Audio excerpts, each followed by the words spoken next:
পড়তে হবে, নকল আর হবে না। আর আমাদের প্রশ্নটা হচ্ছে, শুধু পরীক্ষার নিয়মকানুন কঠোর করলেই কি শিক্ষার মান উন্নয়ন হবে? আজ দেশে সবচেয়ে বেশি আলোচিত বিষয় শিক্ষামন্ত্রীর পরীক্ষার সিস্টেম পরিবর্তনের উদ্যোগ। কিন্তু আমরা সরাসরি প্রশ্ন করতে চাই, শুধু পরীক্ষা বদলিয়ে কি শিক্ষার সংকট সমাধান হবে? একটা গাছ মরছে, পাতা শুকিয়ে গেছে, ডাল ভেঙে পড়ছে, আর আমরা কি করছি? পাতায় পানি দিচ্ছি।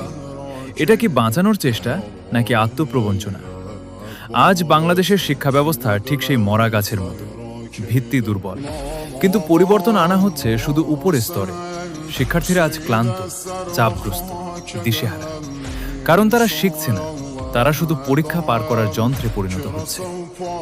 সিলেবাস পুরনো, শেখানোর পদ্ধতি অকার্যকর, বাস্তব জীবনের সাথে কোনো সংযোগ নেই, দক্ষতা উন্নয়নের সুযোগ নেই। এই বাস্তবতা বদলানো ছাড়া শুধু পরীক্ষার নিয়ম বদলানো মানে একটা ভাঙা বাড়িতে নতুন রং করা। বিশ্বের উন্নত দেশগুলো শিক্ষা ব্যবস্থাকে বদলেছে ভেতর থেকে। তারা সৃজনশীলতা, সমস্যা সমাধান, বাস্তব দক্ষতার উপর জোর দিয়েছে। আর আমরা এখনো পরীক্ষার খাতা আর নাম্বারের ভেতর ভবিষ্যৎ খুঁজছি। অনলাইন ক্লাসের নামে যে উন্নয়ন আমরা দেখেছি, তা কি সত্যিই শিক্ষার্থীদের উপকার করেছে, নাকি তাদের মনোযোগ আরও কমিয়ে দিয়েছে? তাহলে আবার সেই একই ভুল, আবার শুধু বাহ্যিক পরিবর্তন? আজ সময় এসেছে স্পষ্টভাবে বলার, আমরা পরীক্ষার নিয়ম বদলানো চাই না, আমরা পুরো শিক্ষা ব্যবস্থার বিপ্লব চাই। কারণ একটা জাতির ভবিষ্যৎ নির্ভর করে তার শিক্ষার উপর। আর সেই শিক্ষা যদি দুর্বল হয়, তাহলে পুরো জাতি একদিন ভেঙে পড়বে।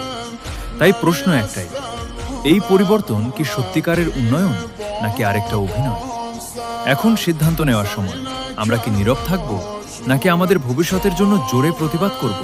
আগের ভিডিওতে কমেন্ট করেছেন চুয়াডাঙ্গা থেকে সোহাগ, দামুরহুদা থেকে আব্দুর রহিম, কুষ্টিয়া মিরপুর থেকে আরিফুল ইসলাম, চুয়াডাঙ্গা থেকে সুরভি, ঝিনাইদহ থেকে রকি, জীবননগর থেকে রাজু আহমেদ, সরোজগঞ্জ থেকে মাহফুজ।